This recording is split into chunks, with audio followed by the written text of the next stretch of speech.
I was talking to a friend that I haven't talked to in a while about speaking in tongues. It's one of the spiritual gifts that I got when I was around 20 years old.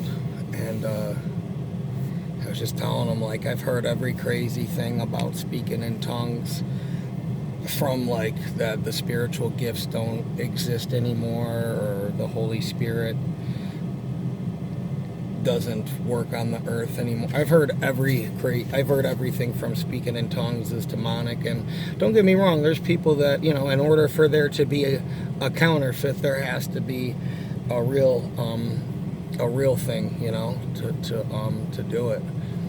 And I remember the guy and the pastor that said, "Oh, you need to learn." I really think he laid his hands on me because he didn't think that I was saved, and he didn't want me to date this girl at this Pentecostal church. But I was always, I grew up in a Baptist church. I was always inquisitive about it, or very, open to it. It's in the Bible, you know what I mean? And we didn't practice it at the church I grew up in. But anytime I heard it, I wanted to hear more of it, you know what I mean? And I wanted to know more about it. So I just remember him saying, "You need to get the gift of tongues. We need to baptize you in the Holy Spirit." And I just remember going, I don't know what my mom's going to say about that. Not that she would care, but I remember they laid their hands on me and, began to speak in tongues, 2 or 3 people. No big revelation happened. And I got a book on, how to speak in tongues, or what now, or whatever. And I would just 2 or 3 days, and I was sitting in the middle school parking lot in Lockport, New York. I'm at Belknap in my mom's white station wagon, when all of a sudden it just came out like Arabic. I just remember it laying like Alakanta Durushana Kitara Bakadarashana Alakitara Bukudurushana Kitara Bakadarashana Kitara Bukudurushana Ala Shana Kandara Bukudurushina Kitara Bakadarashana Kitara Alakanta Durushana Kitara Bakadarashana Kitara Bakadarashana Kalarashana Kitara Bukudurushana. And it just came out. And I said, "What the was that?" And I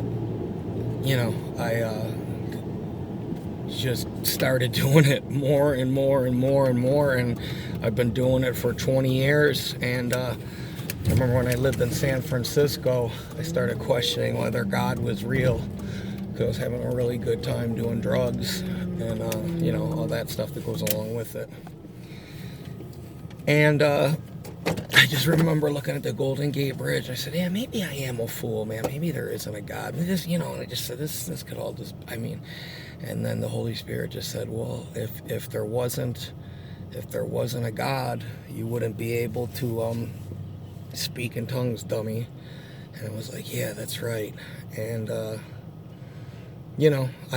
very rarely meet anybody that can do it. Nobody in my family can do it. I very rarely meet anybody that can do it. I encourage people to pray for the gift of tongues, or the gift, any of the spiritual gifts. You know what I mean?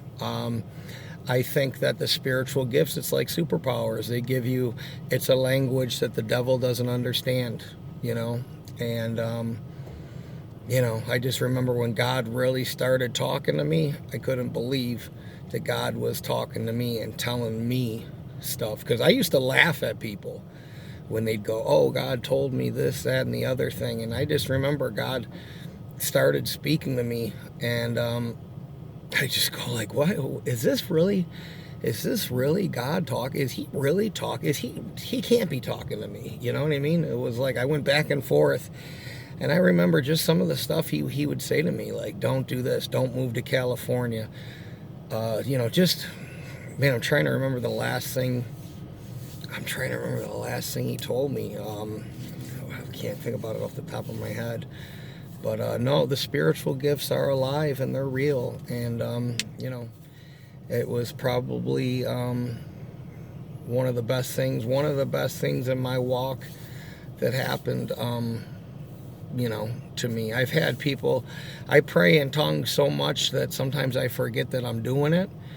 And I'll be in line at the grocery store, and a lady will be like, "What are you?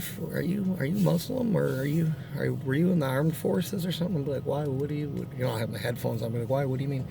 She goes, "Oh, I thought you were speaking Arabic or something." I go, "Oh yeah, because I'll forget about it. You know what I mean? Because I do it so frequently that I'm not I used to be uncomfortable about it, and I used to never talk about it, and I'm not uncomfortable about it, or you know."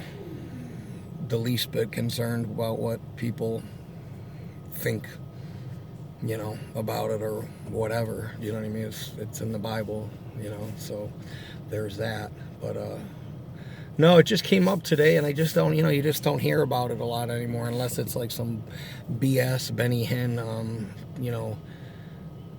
bullshit, thing, and I really, believe that before the time comes that I believe that I'll be able to, through the Holy Spirit, I really believe that I'll be able to heal somebody of something. You know what I mean? I don't know why. I just got this feeling that something's going to come up and it's going to happen. And, I just, I mean, if that's possible, anything's possible. You know what I mean?